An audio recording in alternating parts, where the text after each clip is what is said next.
روز بخیر بینندگان عزیز، سرخط خبرهای روز 26 آگوست از سازمان گفته است که آرد و شکر و روغن در تاجیکستان اندکی ارزان شده است. رستم امامعلی به سفیر اتحادیه اروپا برای کمک تشکر گفته است. مقامات تاجیک از حاصل فراوان کوکنار در عهد طالبان نگرانند.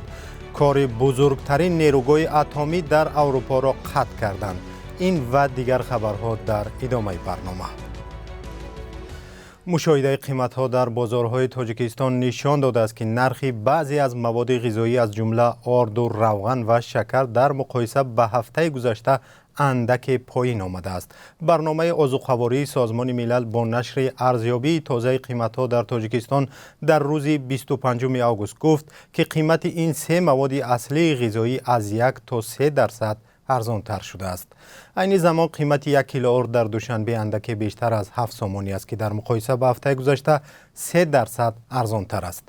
در بسیاری از بازارهای ناحیه ها قیمت 1 کیلو آرد بیشتر از 6 سامانی شده است. قیمت 5 لیتر روغن که تا چند هفته پیش 160 سامانی بود، حالا تا 140 سامانی پایین آمده است. سبب ارزانتر شدن نرخ محصولات غذایی در موسم جمع آوری حاصل و واردات بیشتری محصولات غذایی از خارج بوده است. اما در عموم نرخ محصولات غذایی در مقایسه به همین ماه گذشته بیشتر از 50% گرانتر بوده است. مأموریت مریلین یوزفسون سفیر اتحادیه اروپا در تاجیکستان به پایان رسیده است. خانم یوزفسون که از سال 2018 در تاجیکستان کار میکرد قبل از ترک دوشنبه با رستم امامعلی رئیس مجلس ملی تاجیکستان ملاقات انجام داده است.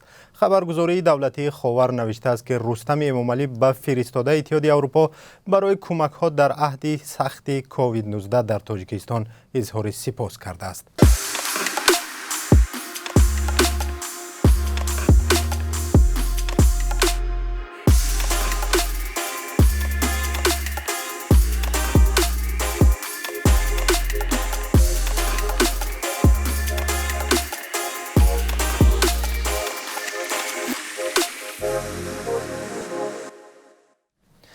در تاجیکستان تلاش دارند که از موج دیگری کرونا ویروس پیشگیری کنند. در کشور دور چهارم واکسن زنی آغاز شده است که آن را یک راه جلوگیری از پنهشوی بیماری کووید 19 می‌دانند. نظارت در فرودگاهان سخت شده است. درباره معرکه نوی واکسن هنگام فرودآیی یا اینکه گذشتن از نقطه‌های سرحدی با مقامات نگهبان سرحد معلوماتنامه طبی عاید به نتیجه منفی تجزیه زنجیره پلیمرازی یا اینکه PCR رو باید پیشنهاد کنند. درباره معرکه نوی واکسن زنی به ضد کووید گزارش مفصلی داریم که 3 ساعت پس در برنامه اخباری آزادی پخش می شود. مقامات اوکراین گفتند که به سبب آتش سوزی و آسیب دیدن خطهای برق کار 2 راکتور باقی مانده نیروگاه اتمی زاپاروژی را قطع کردند. در این باره شرکت دولتی انرژی اتمی اوکراین روز 25 آگوست اعلام داد. از بس که نیروگاه باری اول از حلقه یگانه خطهای برقی اوکراین جدا کرده شد، نگرانی از فلاکت احتمالی در آن بالا گرفته است. کشورهای خارجی از احتمال فلاکت هسته‌ای در زاپاروژی بزرگترین نیروگاه اتمی در قلمرو اروپا هشدار داده و از مقامات اوکراین و روسیه خواستند برای تأمین امنیت آن کار بیشتر کنند. روسیه 2 هفته بعد از حمله به اوکراین نظارت نیروگاه را به دست گرفت، ولی به مهندسان اوکراینی اجازه داد کارشان را ادامه بدهند.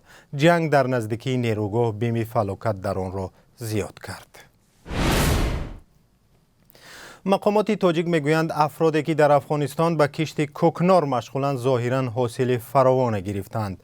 برکت سلامزاده یک مقامدار وزارت کارهای داخلی تاجیکستان در نشریه رسمی این نهاد نوشته است که طالبان وعده داده بودند که کشتزارهای کوکنار را محو میکنند، ولی دلیل‌ها چیز دیگر را نشان میدهند.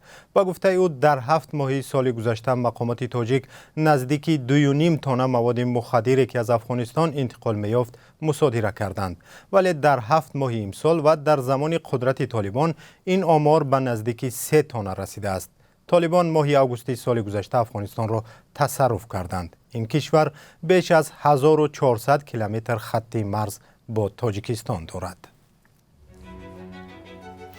نگاه به قرب اسعار در تاجیکستان برای روز 26 آگوست بانک ملی تاجیکستان قرب 1000 روبل روسی را 166 سامانی و 80 درم، یک دلار آمریکایی را 10 سامانی و 25 درم و یک یورو را 10 سامانی و 22 درم تعیین کرده است.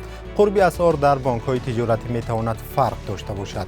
خبر و گزارش‌های بیشتر را پس از 3 ساعت، ساعت 2 به وقت مسکو و ساعت 4 به وقت تاجیکستان تماشا کنید. بازگشت به وبسایت azadi.org و کانال آزادی ویدیو در یوتیوب را فراموش نکنید.